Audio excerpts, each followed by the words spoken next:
iniciada. Gravação iniciada. Eu encerro a sessão de julgamento de quinta-feira, 11 de março, período da manhã. Vamos voltar aos processos que ficaram com vista de mesa. Primeiro, o item 18, era o VTN, era processo do doutor Rodrigo. Dá uma refrescada na memória nossa aí, que eu já esqueci. Acho que aqui o que ficou foi uma averbação de uma área, que a averbação, eu acho que o ponto de controvérsia que ficou foi uma averbação de uma área, que é uma averbação que ela é uma termo de responsabilidade de manutenção de florestas de manejo. E aí o contribuinte pede que seja considerado como área de reserva legal, e eu acabei entendendo que teria que ter uma verbação específica para a reserva legal, embora nessa verbação esteja falando que é uma área gravada como de utilização limitada. E aí eu entendi que seria só, não teria efeito de reserva legal, teria que ser, se ele quisesse aproveitar essa área, teria que ser a título de exploração extrativa. Tá, aí Pinheiro ficou de olhar. Isso. Pelo que eu vi, eu consegui achar algumas decisões, há tanto entendimento no sentido, como no sentido do voto do Dr. Matheus, daquele processo anterior, como no sentido deste processo do Dr. Rodrigo, da interpretação que ele dá. Nesse caso concreto, inclusive, se fala em utilização limitada, nesse texto aqui, que o senhor... Deixa eu abrir o arquivo só um instante. Cadê?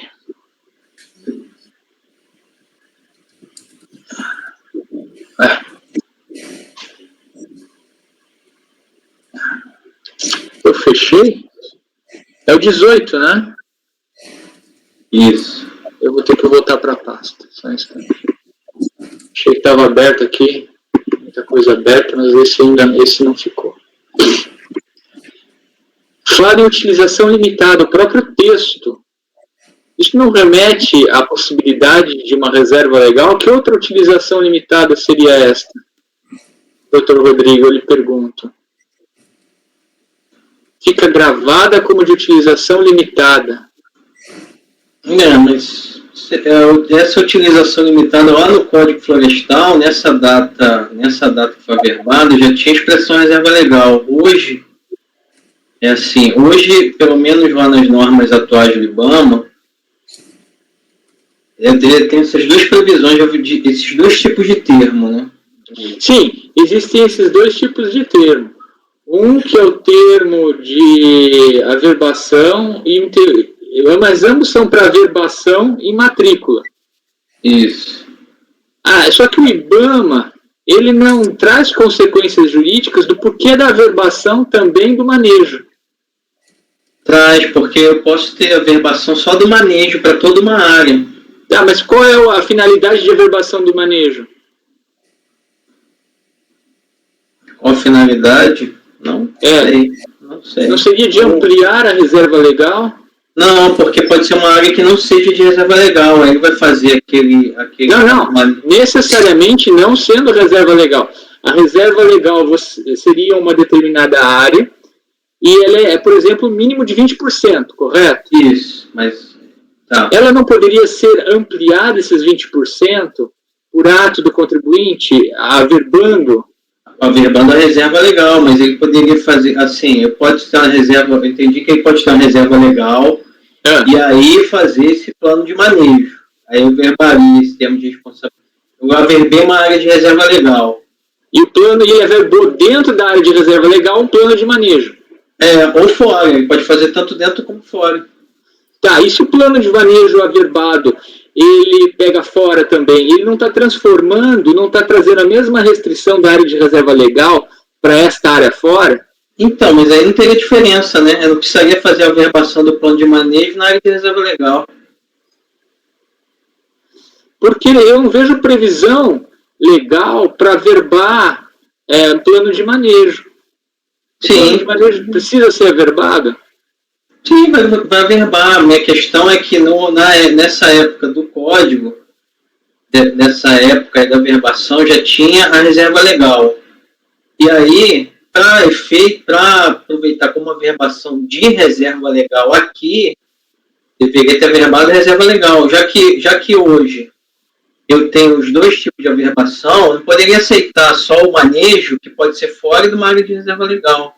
Porque a reserva legal ela tem alguns reflexos acima desse plano.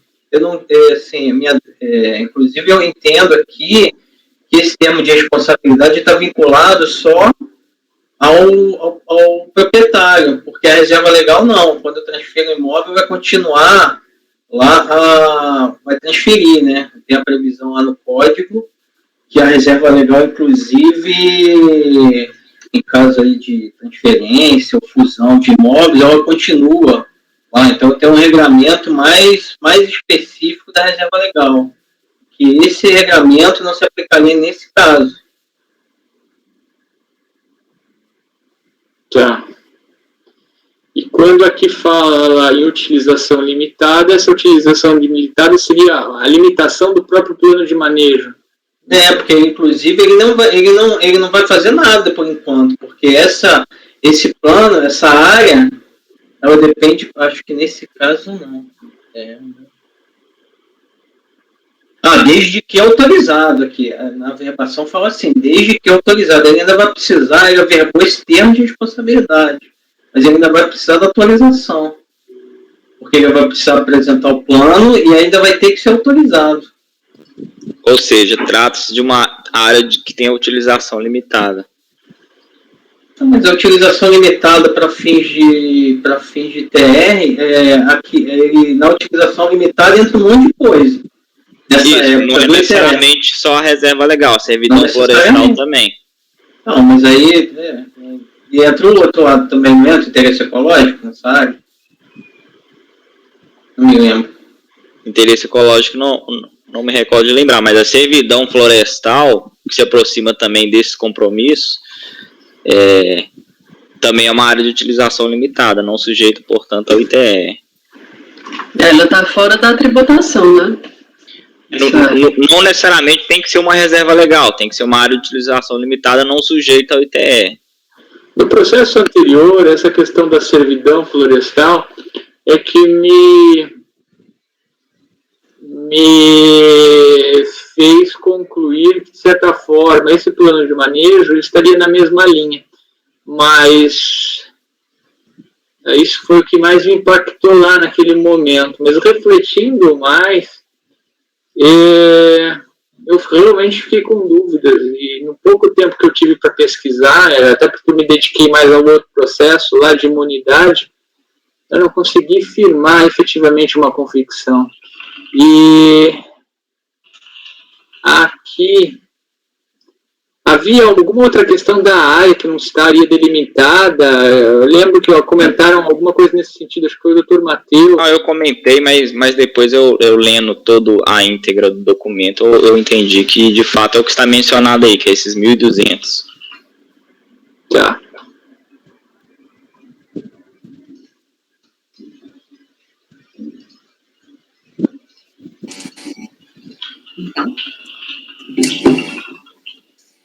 Nesse caso concreto, como fala em utilização limitada, ele me remete à ideia de podendo ser feita exploração. O Código Florestal, ele fala em averbação de manejo, Dr. Rodrigo? Não me lembro, acho que... Peraí. E essa 7803 de 89? É porque antigamente, o 16,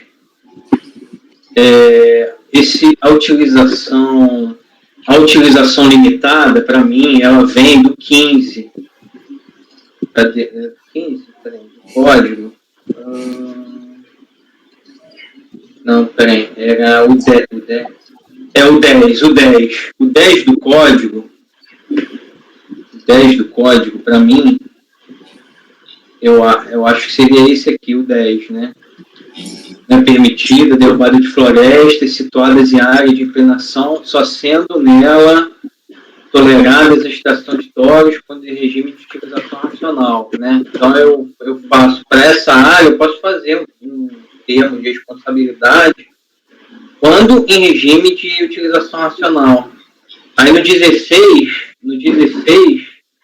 antes da redação, antes do parágrafo 2º, ele faz essa diferenciação. As florestas de domínio privado não sujeitas ao regime de utilização limitada, ou seja, aquela lá, salvada de preservação permanente, e aí ele fala em reserva legal aqui. E aí criou a previsão reserva legal. A minha questão acaba sendo em relação à previsão da averbação de reserva legal.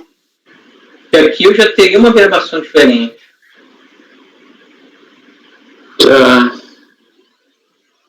Aí eu acho que o entendimento do automatismo é o seguinte: se a utilização limitada,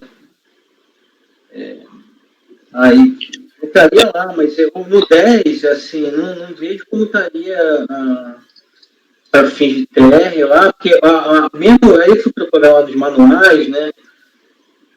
Eu acabei entendendo o seguinte: não é que ele isenta qualquer utilização limitada, ele coloca lá interesse ecológico nessa época, né? Interesse ecológico, servidão florestal e reserva legal como utilização limitada.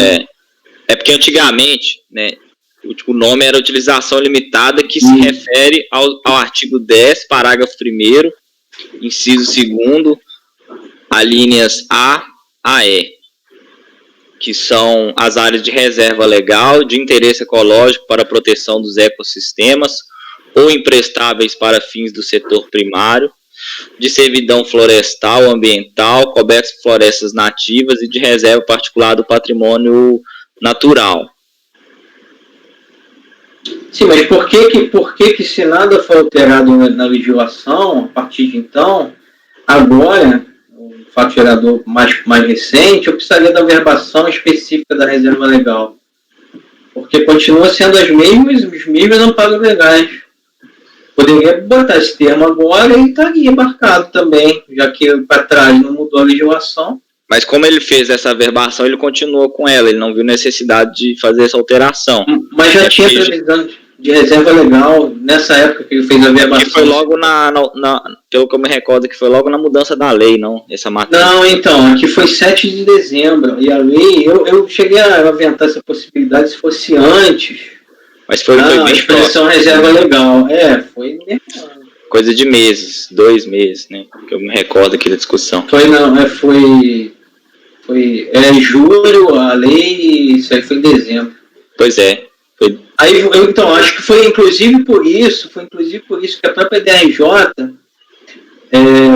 fez questão de ressaltar que ela queria ver o próprio termo.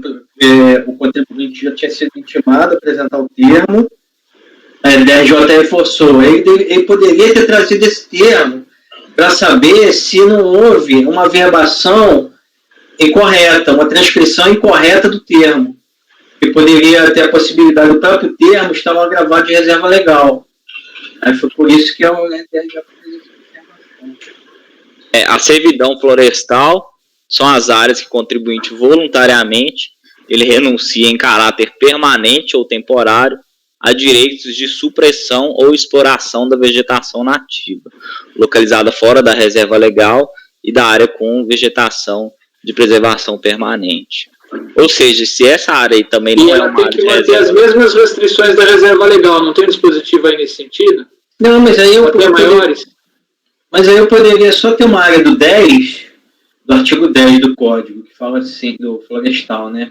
Fala assim: não é permitida a derrubada de florestas situadas em áreas de inclinação entre 25 a 45, só sendo nelas tolerada a extração de toros quando em regime de utilização racional que visa rendimentos permanentes. Então, eu bastaria ter um laudo dizendo que eu tenho essa área do artigo 10, estaria excluída da tributação. Meu ver, né? Eu entendi mais ou menos dessa forma. sem necessidade de averbação, porque aí ficaria dentro da questão da existência da área. Porque se ela não é uma área de reserva legal, ela se aproxima muito de uma reserva florestal, que também é uma área de utilização limitada. Não, entendo, mas aqui essa averbação da reserva, ela tem outras consequências, né, para mim. Aqui o emprego da expressão gravar ficará gravada como de utilização limitada, me remete à reserva legal. E a servidão florestal, o que mais me causa...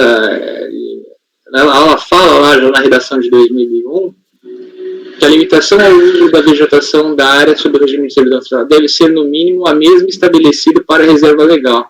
Então, esse plano de manejo, eventualmente, pode estabelecer uma restrição menor do que a área de reserva legal. Não pode? Eu me pergunto.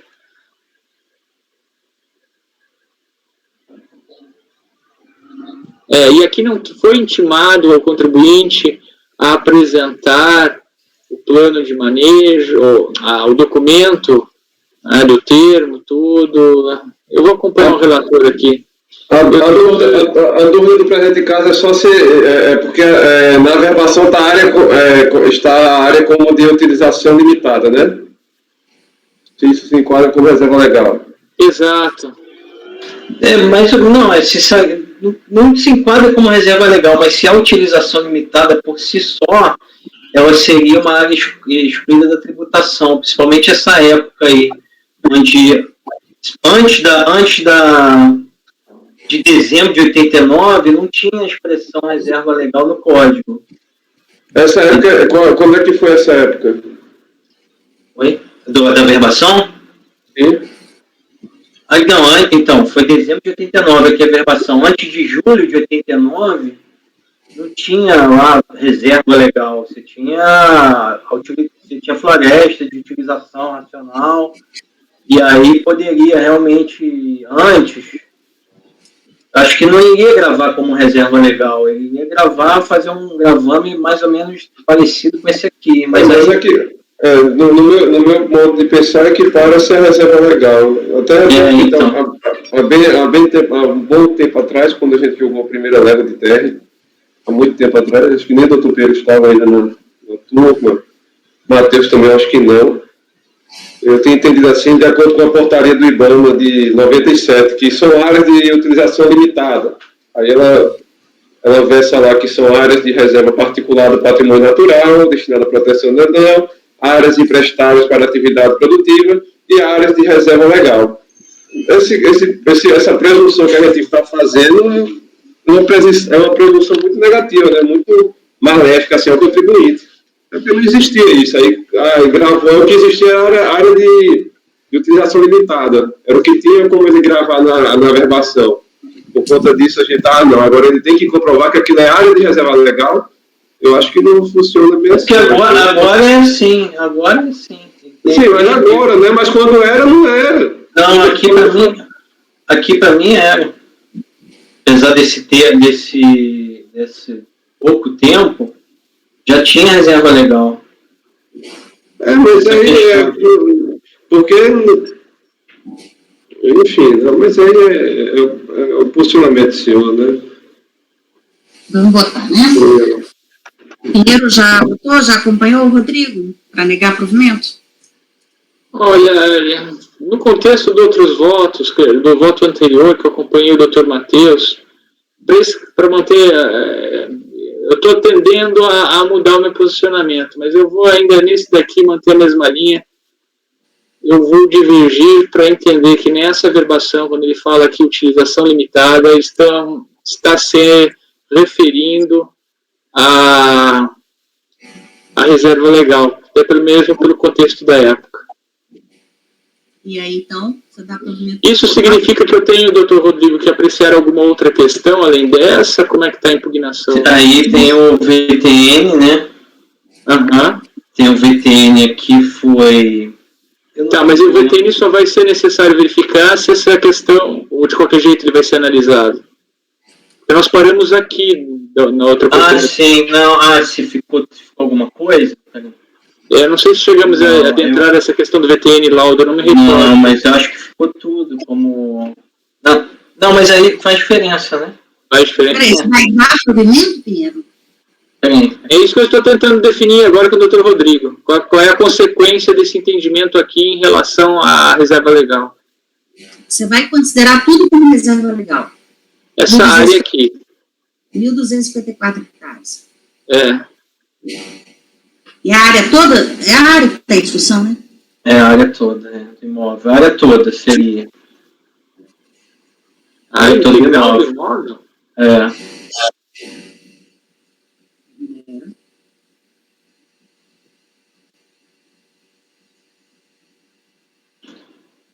E daí não se discute VTN, né? Perde o objeto. No efeito prático, o imposto vai continuar sendo o mesmo, né? Aí não vai ter alteração. Embora tenha um VTN que assim, dá uma alteração só para efeito demonstrativo, né? Mas o imposto não vai alterar. Então, o Pinheiro dá provimento, né? É. Dá provimento. Andréia. Eu também entendo, né, que essa averbação constitutiva na matrícula do imóvel ela pode ser considerada averbação de reserva legal. Então, eu dou provimento, acompanhar a divergência. Acompanha a divergência. Eu com divergência.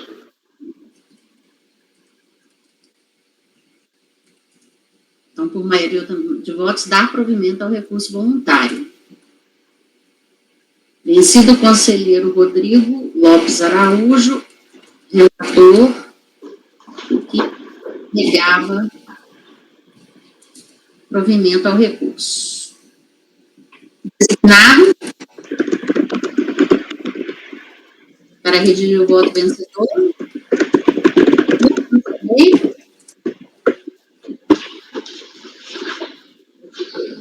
Eu faço isso aí.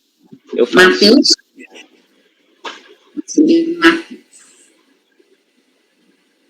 Muito bem, então agora... E aqui eu acho que é interessante destacar até essa questão da utilização limitada, porque foi empregada essa expressão, falar da portaria que falou o Dr. Raid, tudo. Dá esse destaque. Então, após por maioria de votos, dá provimento ao recurso voluntário. Vencido o conselheiro Rodrigo, que negava o provimento. Designado o doutor Matheus, que redigiu o voto vencedor. Ok, o 18, então agora é o 36. 6. Ficou faltando só a discussão em relação ao período pós-MP 466, né? 446. Eu deixei lá um 36.1 de declaração. Vamos abrir aqui na minha... Eu fechei? Não, cadê? Aqui.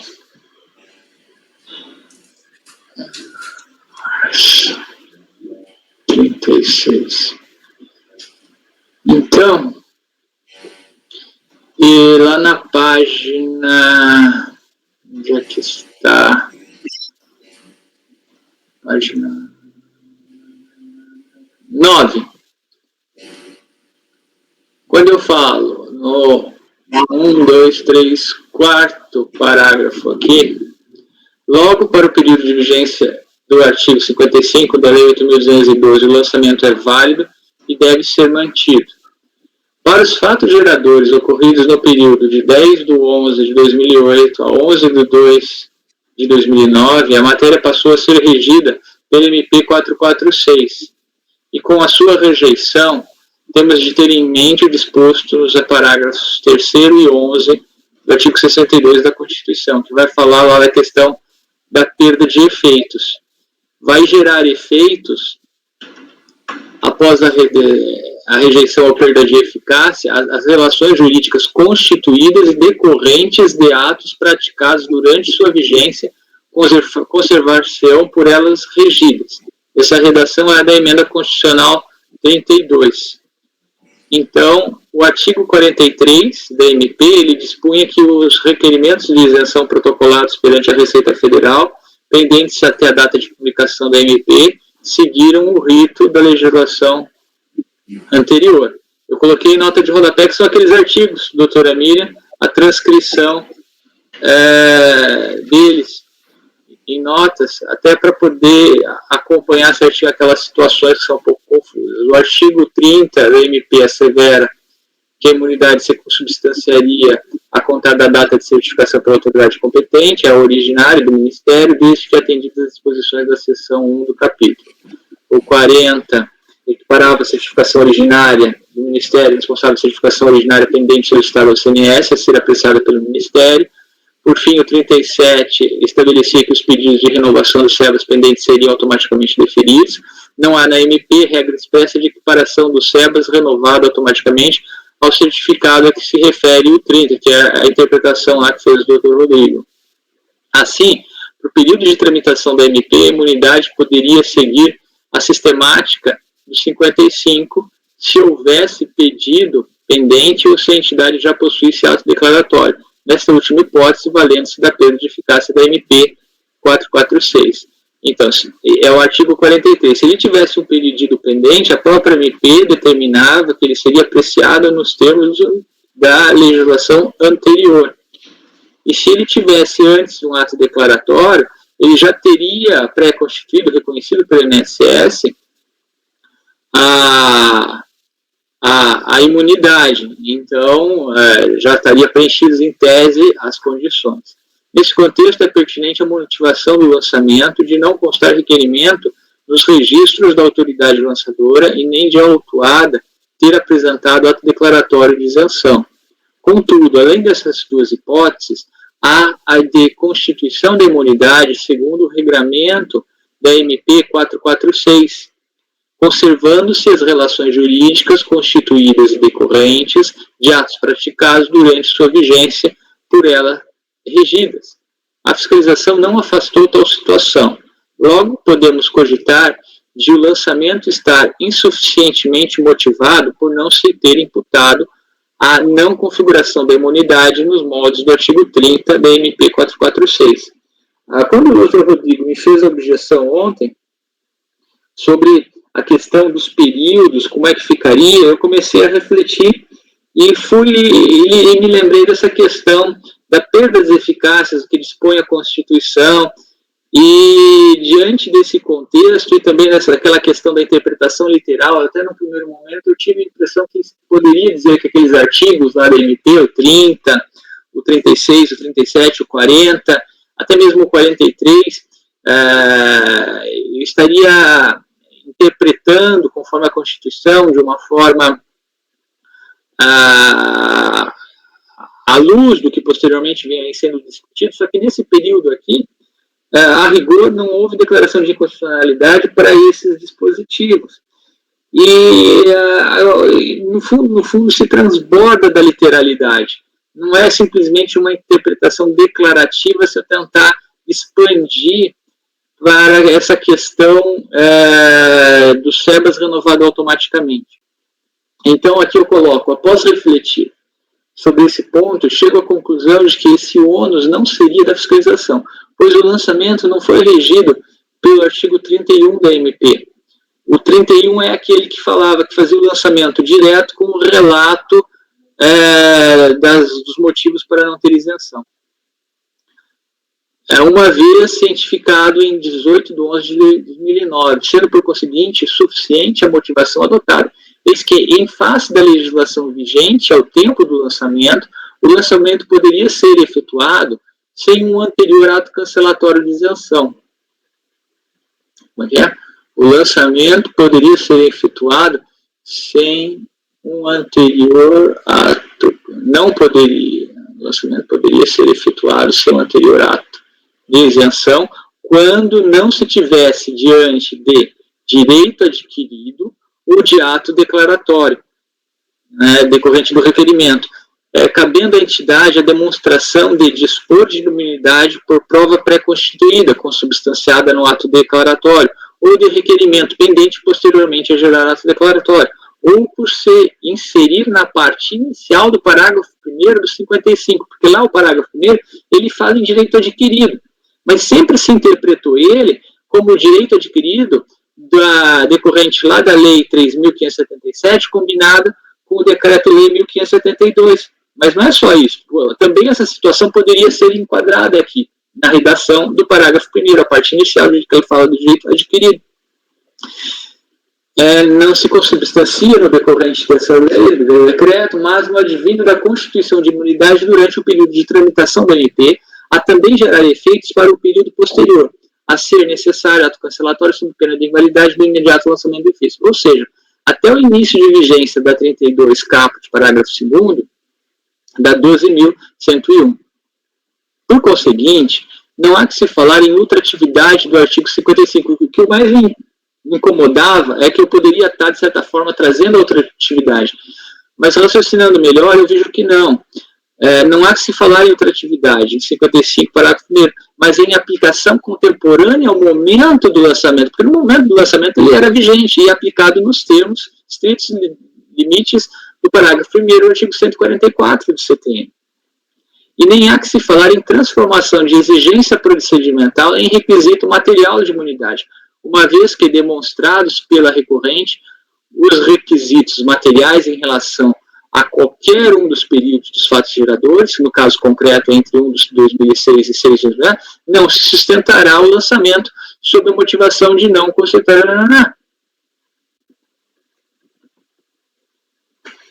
A recorrente sustentou, vou colocar, alegou que o José sustentará, alegou cumprir os requisitos da imunidade, destacando ter obtido a renovação do SEBAS para o período de 12 de 5 de 2004 a 11 de 5 de 2007. O conselheiro relator acrescenta que o CNS publicou a resolução tal, e daí abarcando o período 6 de 9 de 2007 a 5 de 9 de 2010. Considerando-se que não houve declaração de inconstitucionalidade, renovação em 3 de fevereiro. Agora me chamou a atenção essa data. 3 de fevereiro de 2009. Tá. Renovou o SEBAS da autuada, considerando-se que não houve declaração de inconstitucionalidade em relação aos artigos tais, a interpretação relativa à renovação do SEBAS, entendida por consideração, pode ser invocada dentro dos limites da literalidade do texto normativo da MP, o CTN 111. Estando afastada por esse motivo a configuração da imunidade sobre as regras da MP, devendo ser lembrado que este não é o único requisito vinculado na MP, porque o artigo 30 lá ele fala das demais requisitos, embora alegue a imunidade e não comprovou, seja o período da Lei 8.212, seja o período de tramitação da MP 447, o efetivo preenchimento das competências objeto de lançamento dos requisitos nos incisos 5, parágrafo 6º da 55 da Lei 8.212, também presentes no 28, 3 e 7 da MP 446, todos lastreados no 14 do CTN.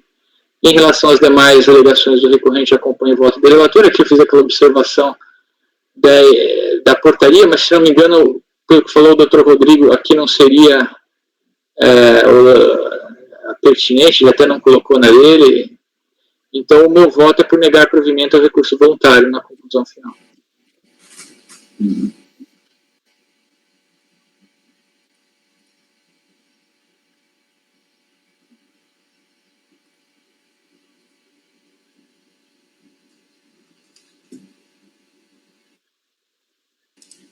Você viu a questão do período da MP? Antes, inicialmente, no período da MP, eu estava dando provimento, porque eu entendia que haveria certa ultratividade, que eu estaria transformando o parágrafo 1º num requisito material, mas como eu desenvolvi aqui, eu cheguei à conclusão de que não é esse o caso, pelos motivos que eu expus. Pois é, eu queria que você resumisse. Eu acompanhei o concurso, mas...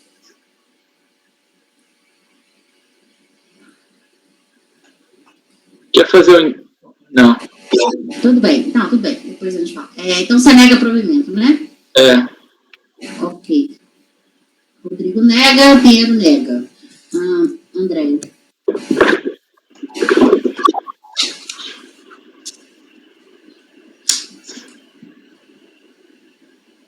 E no anterior, o senhor estava dando provimento... Em relação ao período da MP, está na pasta, os dois estão na pasta. Eu dou parcial provimento com relação a esse período da MP. Então, você exclui de 11 de 2008 a 1 de 2009, é isso? 11 de 2008 a 2 de 2009, é. Mas a MP perdeu a validade no dia 11 de fevereiro. Você vai dar o mês 2 também? Sim.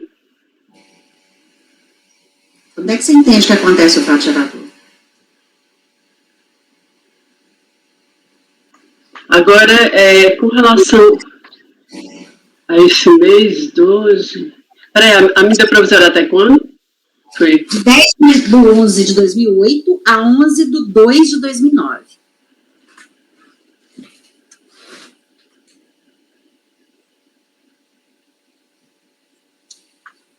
É isso? Esse era o voto anterior, doutor Pinheiro.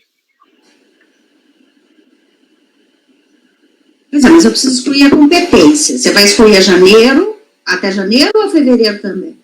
Não, esse aqui é anterior ao mês 2. É até janeiro. Então, Exato.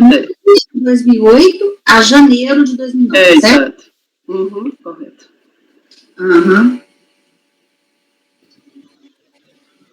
Ok. Matheus. Eu acompanho a divergência, destacando que, em relação ao período anterior, não houve a comprovação de que, por parte da entidade, que ela preencheria os requisitos. E estando atrelado à motivação do lançamento, então eu acompanho a divergência. Tá, André, você excluiu 1 de 2008 para 1 de 2009. Certo? Raíde. Eu fico vencido na primeira votação porque eu dou provimento total, né? Uma vez que dou provimento total,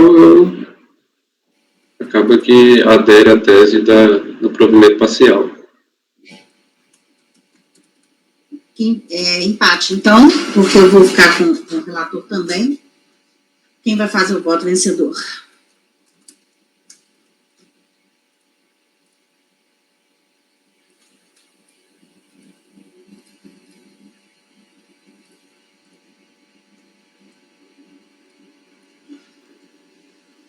Esse voto já está pronto, né? Que é o voto do doutor Pinheiro. Então, pós-MP. Só fazer o destaque que fica atrelado ao período de vigência da MP. Sim, eu posso fazer. Então, designada para redigir o voto vencedor, a conselheira Andréia.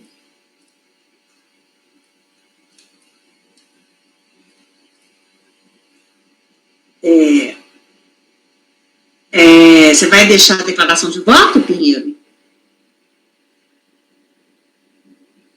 Sim, eu vou declarar voto. Pois é, solicitou fazer declaração de voto, conselheiro Pinheiro. Esse resultado, então, de empate do julgamento, então, pelo empate vai excluir o período de 11 de 2008 a 1 de 2009, provimento parcial recurso não dá. Ok, vai se replicar no resultado 37 e 38, certo? Todos de acordo? O que são os três mesmo, Rodrigo? É interessante que o relator confirmasse esse ponto. O segundo o 37, é parte da empresa. Ah, tá. E o outro é a I68. O 8 é a I68. Deixa eu ver o terceiro lá do 68.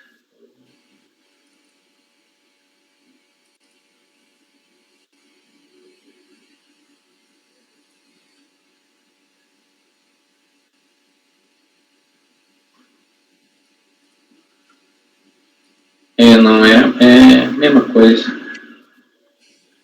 Ok, então. Então, agora, Feito esses 3, a gente vai seguir a ordem da pauta que a gente parou ontem. O próximo item é o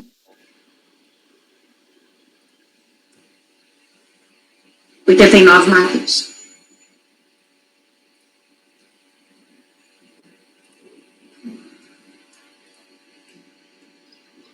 Item 89. Naratex Confecções, final 2009, 48. Este aqui, presidente, né, primeiramente para esclarecer, são processos de exclusão do Simples. Os reflexos da exclusão do Simples, né, de competência da nossa sessão. Acontece o seguinte, que há o período aqui do Simples Nacional e o Simples Federal. Este primeiro processo, 2009-48, ele é do período de 1/3/2006 a 30/6/2007. A fiscalização ela segregou em razão do Simples. Acontece que, para o Simples federal, a sistemática anterior,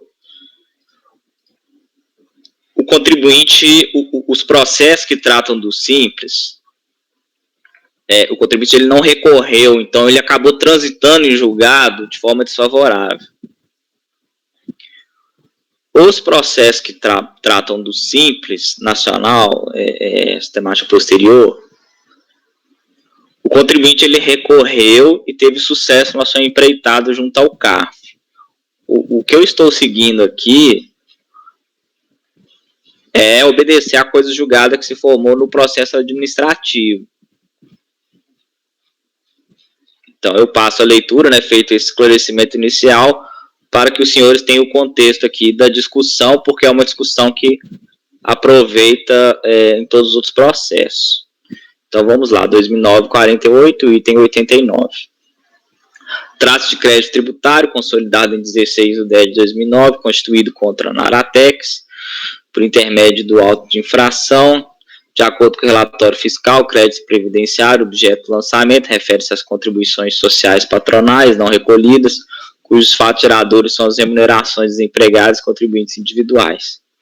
Diz ainda o relatório fiscal que a empresa tem como atividade a costura, remate, acabamento de peças de vestuário. No decorrer da auditoria fiscal, ficou constatado que a autuada prestou serviço mediante locação de mão de obra.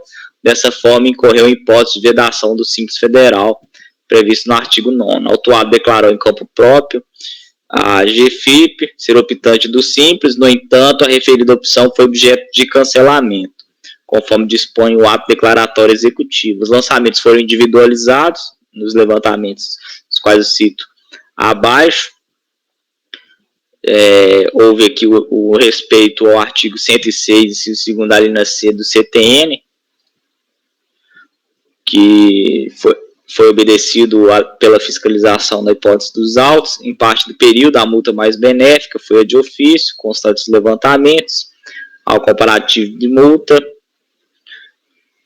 Foram considerados créditos autuados a parcela destinada à Previdência Social, contidos os valores arrecadados mediante DARF. A omissão do fato gerador, aqui configura em tese ilícito. Os documentos examinados para apuração do débito foram, transcrevo aqui abaixo. O autuado contestou o lançamento, pedindo que seja tomado sem efeito o ato declaratório, qual excluiu indevidamente a empresa do Simples, realizando seu ingresso ao referido regime.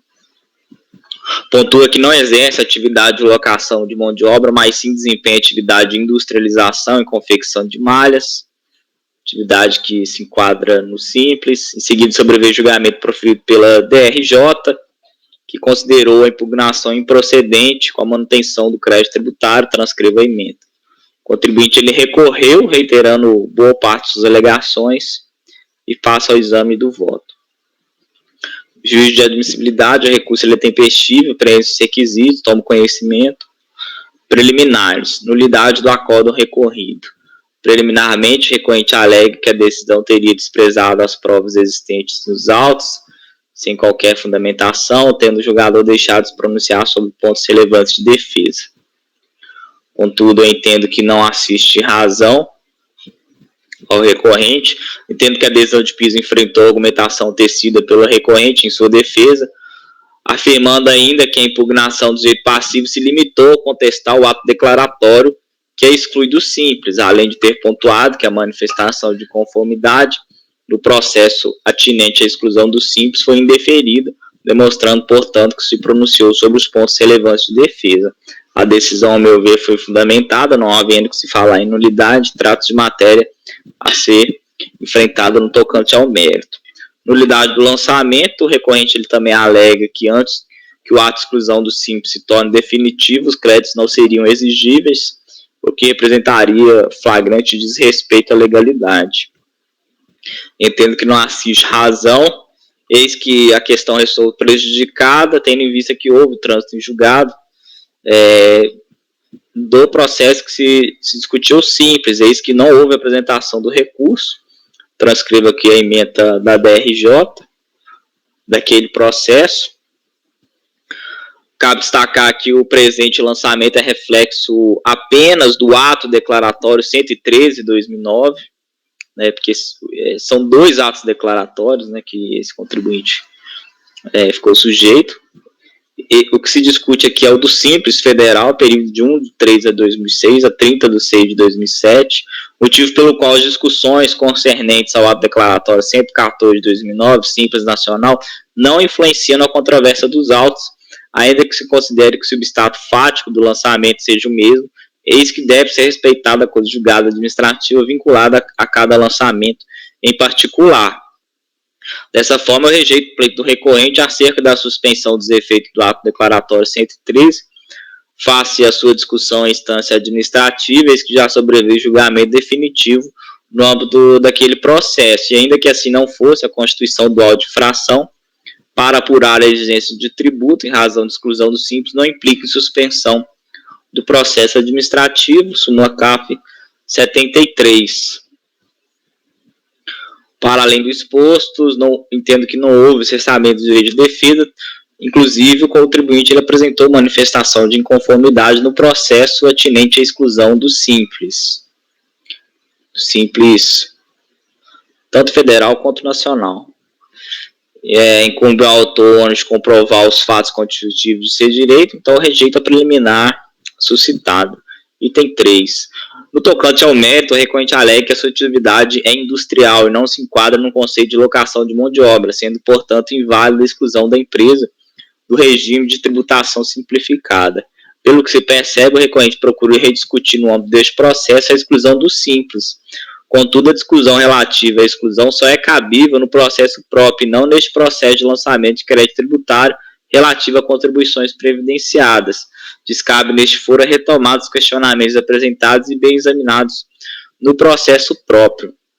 Em outras palavras, o foro adequado para a discussão acerca da exclusão da empresa do simples é o respectivo processo instaurado para esse fim. Descabe em sede de processo de lançamento fiscal a rediscussão dos motivos que conduziram à expedição do ato declaratório executivo e termo de exclusão do simples. E conforme antecipado acima, em sessão de 24 de outubro de 2013, sobreveio decisão proferida pela 4ª turma, que por unanimidade de votos julgou improcedente a manifestação de inconformidade, excluindo a empresa do Simples Federal, mantendo o ato declaratório 113. A decisão é definitiva, eis que não houve apresentação de recurso. Para além do exposto, cabe esclarecer que um dos efeitos imediatos da exclusão é a tributação pelas regras aplicáveis em empresas em geral. Em outras palavras, a exclusão do efeito passivo da sistemática do simples com efeitos retroativos implica em apuração das contribuições de terceiros sobre a remuneração paga, devida, acreditada dos segurados empregados, com base na legislação de regência. E ainda que assim não fosse, a retroatividade dos efeitos do ato da exclusão da empresa do simples é determinada pela legislação tributária. Já no tocante à proteção constitucional das micro e pequenas empresas, arguida pelo recorrente, entendo que não é possível invocá-la para legitimar o descumprimento das obrigações que lhe recaem por força da legislação. Cito aqui o artigo 136 do CTN, a exigência da penalidade independe da capacidade financeira. E ainda cabe destacar que, ao contrário do que pontuado pelo recorrente, não houve agravamento da multa, tendo sido aplicado um percentual de 75%, além de respeito ao disposto no artigo 106 do CTN, ter sido feita a comparação mensal. Sobre as demais alegações trazidas em seu recurso, sobre a constitucionalidade, cito a súmula CARF número 2. Representação fiscal para fins penais, cito a súmula CARF 28, no sentido de que não é o foro competente. Então, estou conhecendo o recurso voluntário para rejeitar as preliminares e, no mérito, negar-lhe provimento. Então, para o ato declaratório 113, que está ligado a esse período, no âmbito administrativo esse ato foi mantido. O 119 não. Nós vamos ver nos outros processos que o 119 ele teve uma decisão favorável no CARF, transitado em julgado, que manteve a empresa no Simples. Embora o substrato fático apresente ser o mesmo, eu estou seguindo uma coisa julgada que aqui se formou, tendo visto que ele não apresentou recurso no âmbito aqui deste processo, no processo do Simples Federal. Então, esse é o contexto da discussão.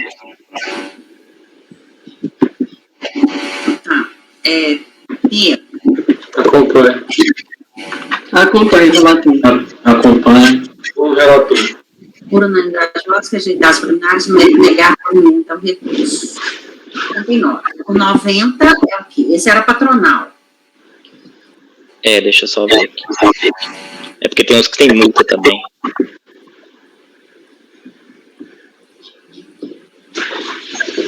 Esse aqui também é Simples Federal. A mesma discussão. Contribuições destinadas às entidades SESI, SENAI, SEBRAE. INCRA, Fundo Nacional Salário e Educação. A discussão deste processo aqui é a mesma. Muda a questão aqui dos fatos geradores. Faça os mesmos apontamentos. Isso, isso. Ok. Se alguém tiver divergente, por favor, se manifeste. 91.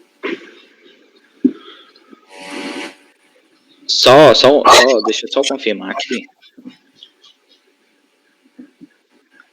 Esse aqui, o único ponto é que ele não questiona a decisão, a nulidade da decisão, e por isso seria preliminar e não preliminares. No segundo, tá. No singular. Uhum. Então é isso. Ok. O item 91 é obrigação acessória. Não, o preliminar no singular é o 90. Preliminar no singular é 90. Tá.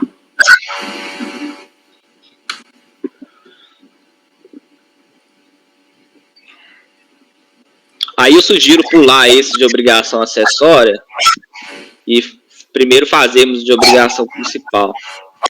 Mas ele não está relacionado a esse período aí, não? É porque pode ter uma discussão, sabe? Mas está relacionado. Mas eu acho que talvez seria melhor fazermos os de obrigação principal. Vai dar ordem, tudo bem. Isso, então vamos pular o 91 e o 92. Pular também o 93. Vamos para o 94 e o 95.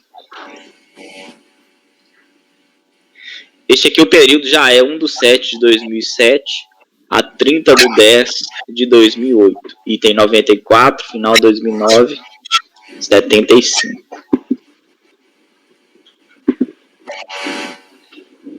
As alegações são bem parecidas.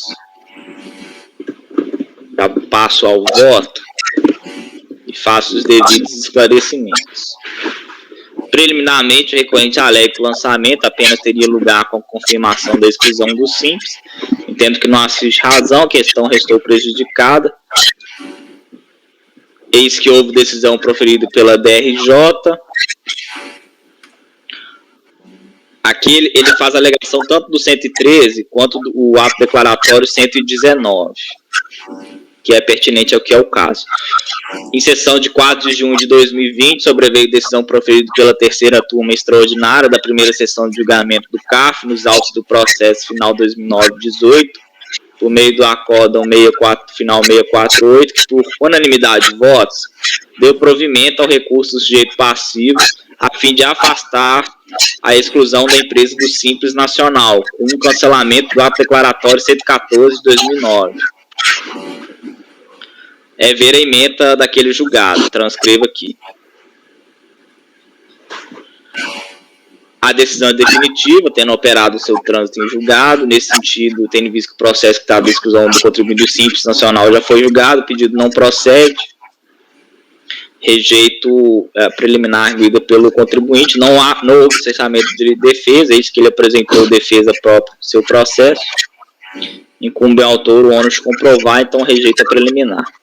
Passo ao mérito.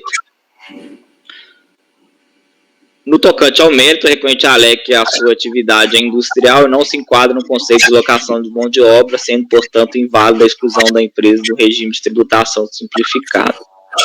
Pois bem, pelo que se percebe, o requerente ele procura rediscutir no âmbito deste processo a exclusão do Simples, contudo a discussão relativa à exclusão só é cabível no processo próprio, e conforme antecipado acima, trago aqui o julgamento que foi proferido pela DRJ,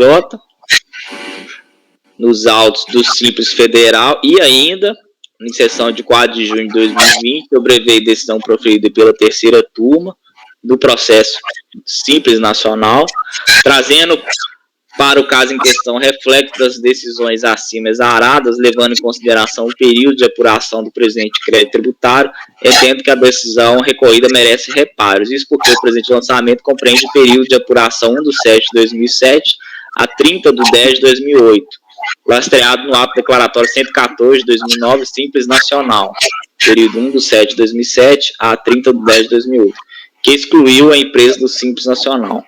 Contudo, sobreveio decisão proferida pela terceira turma extraordinária da primeira sessão, que determinou o cancelamento do ato declaratório, tendo ocorrido um trânsito julgado e consequente arquivamento dos autos. Naquela oportunidade, foi assentado o entendimento segundo o qual a fiscalização não teria comprovado a acusação de que a contribuinte prestava serviço de locação de mão de obra, e os documentos juntados aos autos pelo contribuinte comprovariam que exercia atividade de industrialização por encomenda, atividade essa não vedada a optantes do Simples.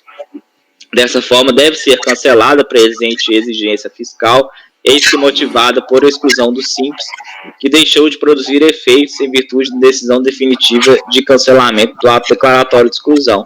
Pelas razões impostas, impõe seja dado provimento ao apelo recursal com consequente cancelamento do crédito tributário exigido. Então, estou conhecendo o recurso voluntário para rejeitar a preliminar no mérito da repreendimento, a fim de declarar a improcedência do crédito tributário. Isso é o item 94. Obedecendo aqui a coisa julgada em relação ao processo do Simples Nacional. E eu?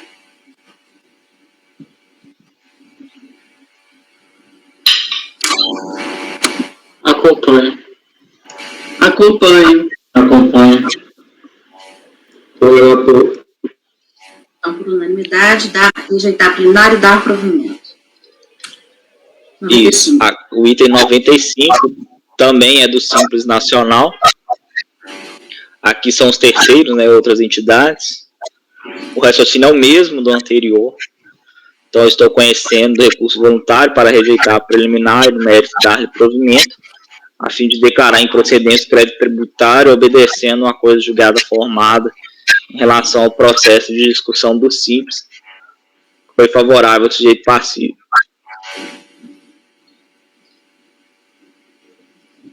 Ok. Todos de acordo, né? Ok. Sim, senhora. O próximo. Agora podemos ir para as obrigações acessórias. Vamos para o item 91, 2009-81.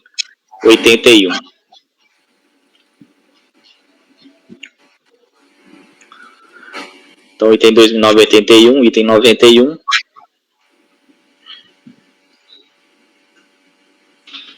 Este processo discute obrigação. Peraí, qual que nós estamos agora? Item 91. 91, tá. Isso. Obrigação acessória.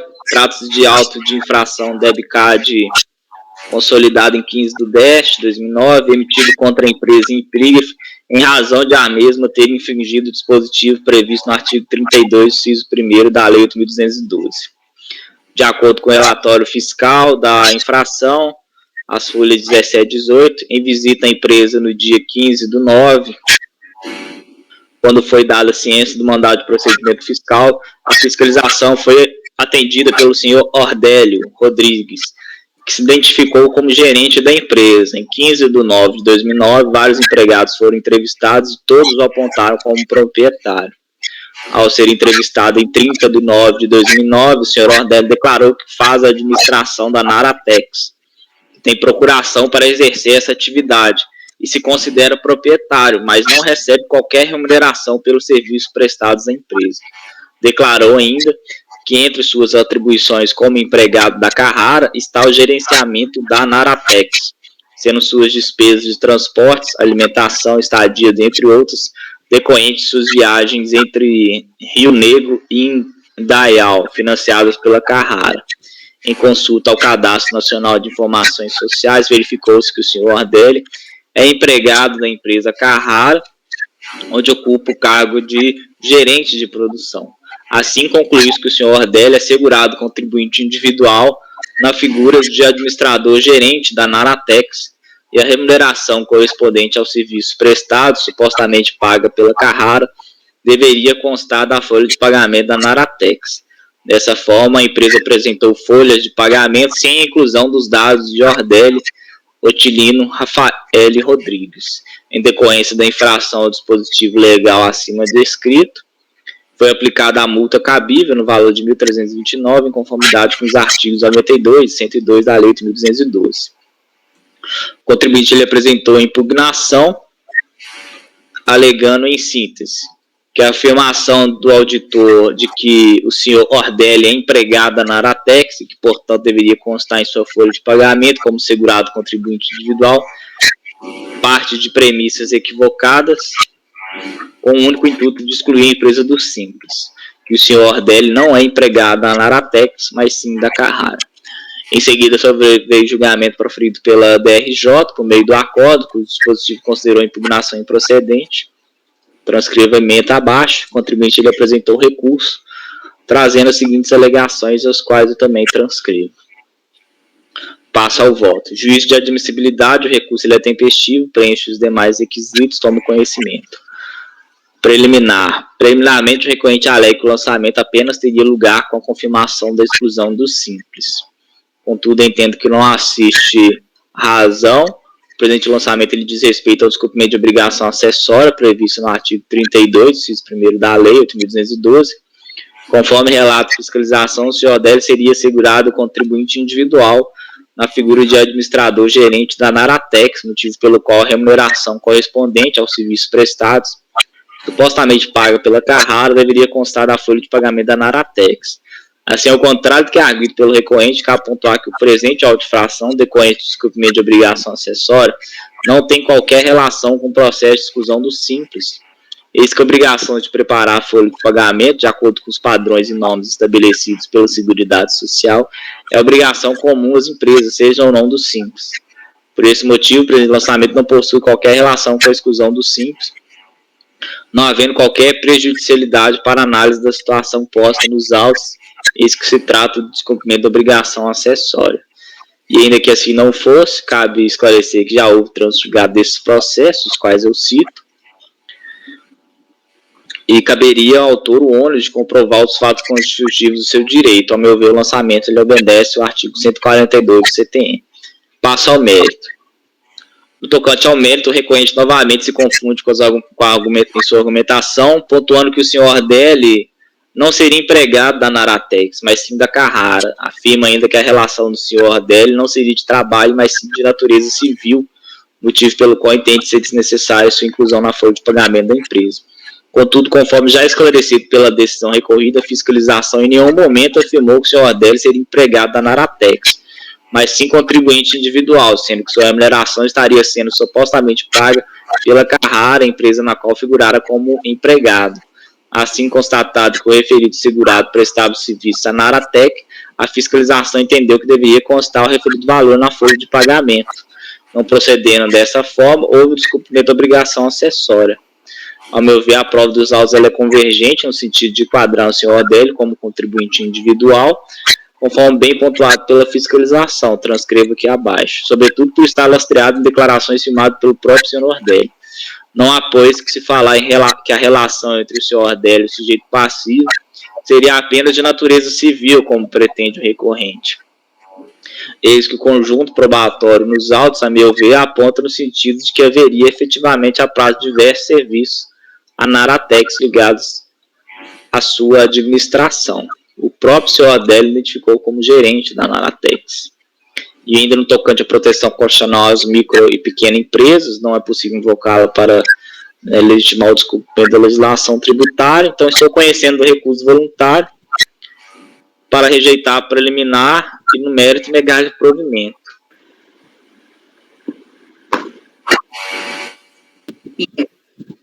Acompanhe, relator. Acompanho. Acompanho. A unidade de negar provimento. 92. 92. Item 92, ele é CFL 68.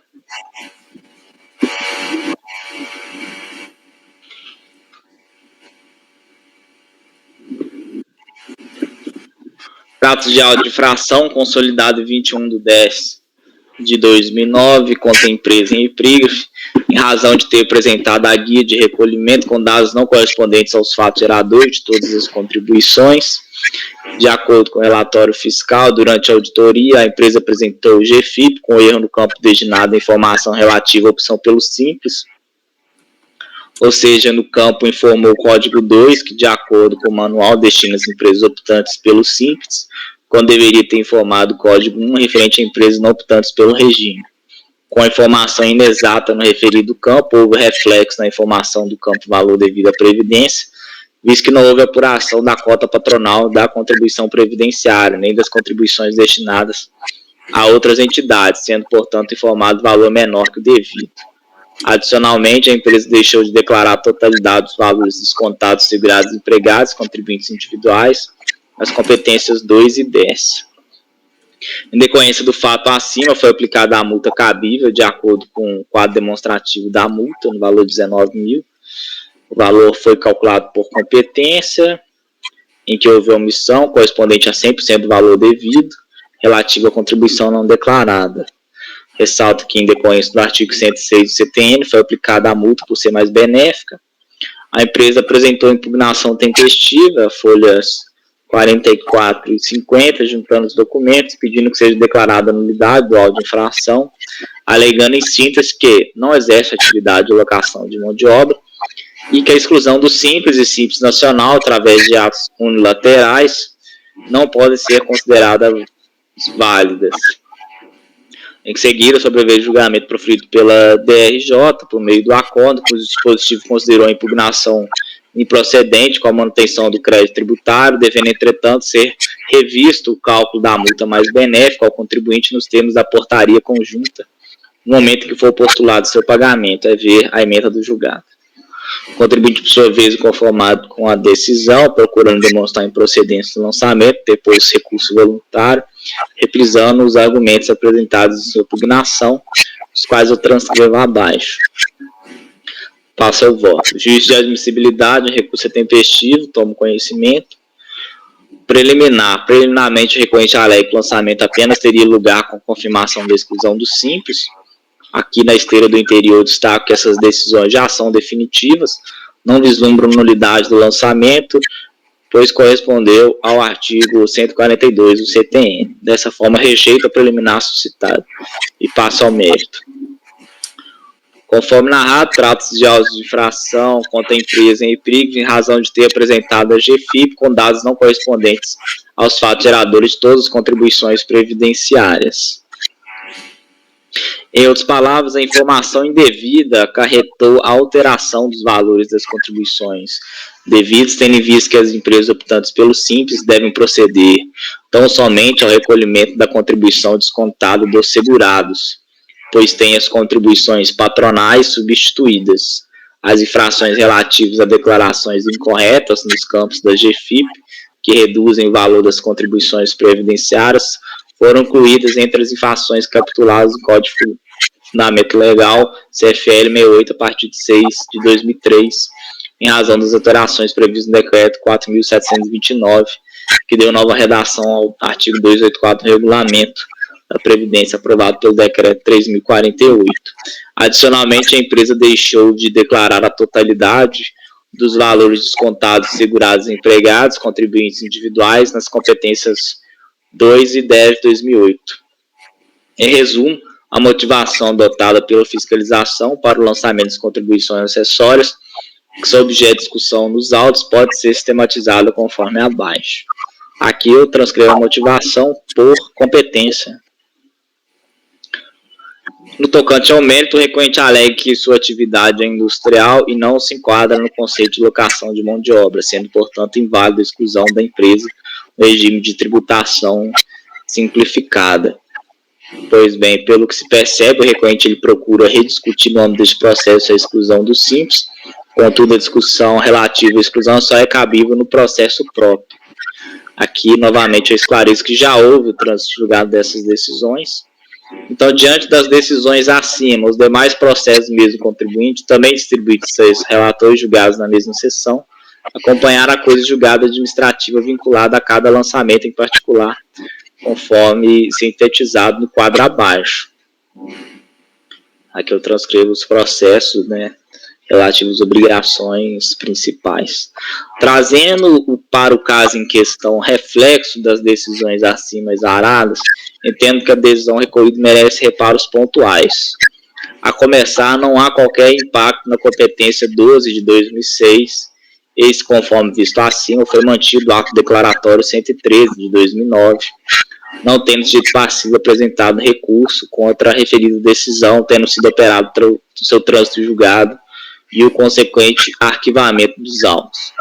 Já nas competências 2 de 2008 e 10 de 2008, conforme visto acima, houve o cancelamento do ato declaratório 114, que implica reconhecer que o valor das contribuições sociais patronais lançadas no debitcard não podem integrar a base de cálculo da multa exigida no presente lançamento. A propósito, esse ajuste é necessário, inclusive, para fim de recálculo da multa aplicada em conformidade com a portaria. Com relação à contribuição para terceiros, apenas é necessário esclarecer que a opção pelo Simples dispensa as empresas do pagamento das contribuições para outras entidades e fundos, conforme previsto no artigo 13. Assim, a base de cálculo da multa lançada nas competências 2 de 2008 e 10 de 2008 deve ser composta apenas pela totalidade dos valores descontados dos segurados empregados e contribuintes individuais e não declarados, parcela essa não contestada expressamente pelo recorrente, eis que é própria das empresas enquadradas do Simples, sendo indiferente, portanto, o cancelamento do ato declaratório 114 de 2009. Para além do exposto, cabe esclarecer que um dos efeitos imediatos da exclusão do Simples é a tributação pelas regras aplicáveis às empresas em geral. Em outras palavras, a exclusão do Simples com efeitos retroativos implica em apuração das contribuições de terceiros sobre a remuneração paga devido ao acreditado dos segurados empregados com base na legislação de regência. A retroatividade é imposta pela própria legislação. Já no tocante à proteção constitucional de micro e pequenas empresas, não é possível invocá-la para legitimar o descumprimento da obrigação tributária, seja ela acessória. As obrigações principais não se confundem com as obrigações acessórias. Ainda descabe falar em ocorrência de bis idem por aplicação em duplicidade de multa, quando essa, na verdade, foi aplicada em função do descumprimento de uma obrigação acessória, quando na mesma ação fiscal tenha sido aplicada a multa de ofício, em função do descumprimento de obrigação principal.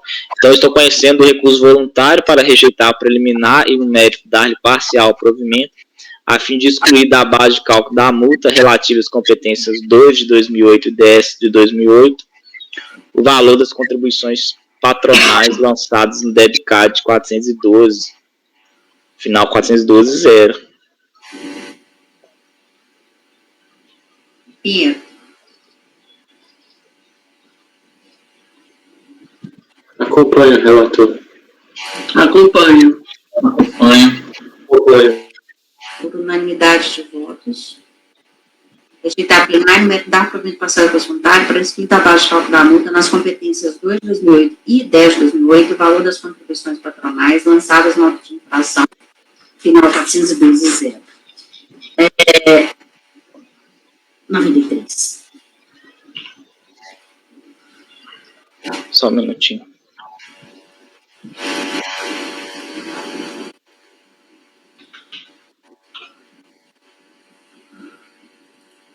IP 93.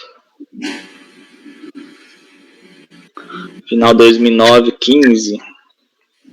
Esse é CFL 38. Não apresentação de documentos. Isso talvez seja mais simples, então já passo aqui direto ao voto.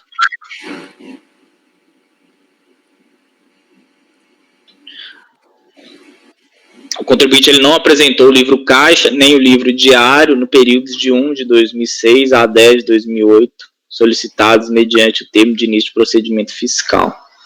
Decorrendo da infração, foi aplicada a multa no valor de 13 mil. Juízo de admissibilidade, recurso ele é tempestivo, preenche os requisitos. Preliminar, mesmo preliminar dos outros processos, no sentido de que o lançamento apenas teria lugar com confirmação da exclusão da empresa no Simples. Destaco que já houve trânsito em julgado desse processo. Conforme, inicialmente é preciso esclarecer que o presente lançamento diz respeito ao descumprimento da obrigação acessória, prevista nos parágrafos 2º e 3º do artigo 33 da Lei 8.212. Conforme relata a fiscalização, o contribuinte não apresentou o livro caixa nem o livro diário do período de 1 de 2006 a 10 de 2008, solicitados mediante termo de início de procedimento fiscal e termo de intimação fiscal. Assim, ao contrário do que é arguido pela recorrente, cabe pontuar que o presente auto de infração decorrente do descumprimento de obrigação acessória não tem qualquer relação com o processo de exclusão do Simples, eis que a obrigação de apresentar o livro caixa e o livro diário, obrigação comum às empresas, sejam ou não do Simples. A propósito, cabe pontuar que o documento Perguntas e Respostas Simples Nacional da Secretaria Executiva do Comitê do Simples Nacional, atualizado em 3 de novembro de 2020, trata expressamente dos livros fiscais e contábeis obrigatórios para as microempresas, empresas de pequeno porte, optantes pelo Simples.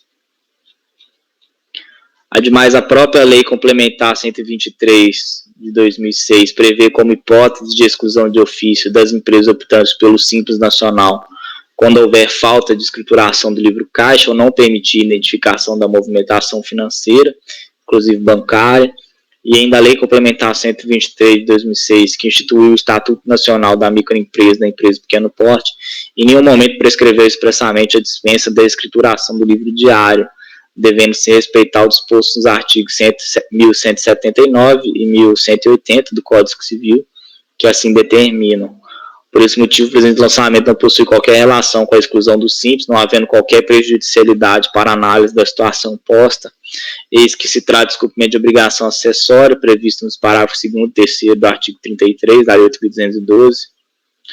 E ainda que assim não fosse, cabe esclarecer que os processos afetos à exclusão do Simples já foram julgados, ocorrendo trânsito em julgado na esfera administrativa, consequente arquivamento, o que reforça a ausência de prejudicialidade para o andamento presente feito. Transcrevo aqui as decisões. Dessa forma, rejeito o pleito do recorrente acerca da suspensão do feito, faça discussão em instância administrativa, eis que, além de a matéria dos autos não possuir relação de prejudicialidade, os processos já foram julgados. Para além do exposto, tendo que não houve nos autos em momento de cerceamento do direito de defesa, o lançamento obedeceu ao artigo 142 do CTN. Dessa forma, rejeito a preliminar suscitada. No tocante ao mérito, o contribuinte reitera suas alegações no sentido que a fiscalização presumiu que a empresa não possui escrituração contábil e ainda a multa não poderia ser lançada sem que houvesse julgamento definitivo da impugnação que contesta o ato declaratório de exclusão do Simples, além de que a multa teria sido indevidamente agravada. Entendo que não assiste razão quanto à obrigação de apresentar os documentos exigidos a tempo e modo, entendo que não demonstrou o recorrente fato impeditivo, modificativo ou extintivo do direito de cumprir a obrigação instrumental. A propósito, o auto de fração CFL 38 é de consumação instantânea e se aperfeiçoa e exaure definitivamente no vencimento do prazo consignado pela fiscalização, não mais admitindo convalescência ou correção ulterior. A infração tipificada no CFL 38 possui valor único e indivisível, de maneira que o valor da multa a ele associado independe da gravidade do número de infrações. O interessado já deveria manter à disposição todos os documentos solicitados e ainda no tocante à proteção constitucional, ela não é possível invocá-la para legitimar o descumprimento das obrigações tributárias. Não há que se confundir a obrigação principal com a obrigação acessória. E ainda não há que se falar em agravamento da penalidade aplicada, eis que for aplicado no patamar mínimo previsto lá em J do inciso 2º do artigo 283 do Regulamento da Previdência, apenas tendo sido atualizado o valor pela portaria ministerial ante a previsão contida no artigo 102 da Lei 8.212, alcançando um montante de 13 mil. Para além do exposto, o registro contribuinte teve tempo suficiente de encaminhar os documentos comprobatórios durante o curso do processo administrativo fiscal. Não há que se falar em cessamento do direito de defesa. Compete ao sujeito passivo o ônus da prova. Sobre as demais alegações sobre a desproporcionalidade da multa, citou a súmula CARF 2. Então, estou conhecendo o recurso voluntário para rejeitar a preliminar e no mérito negar improvimento.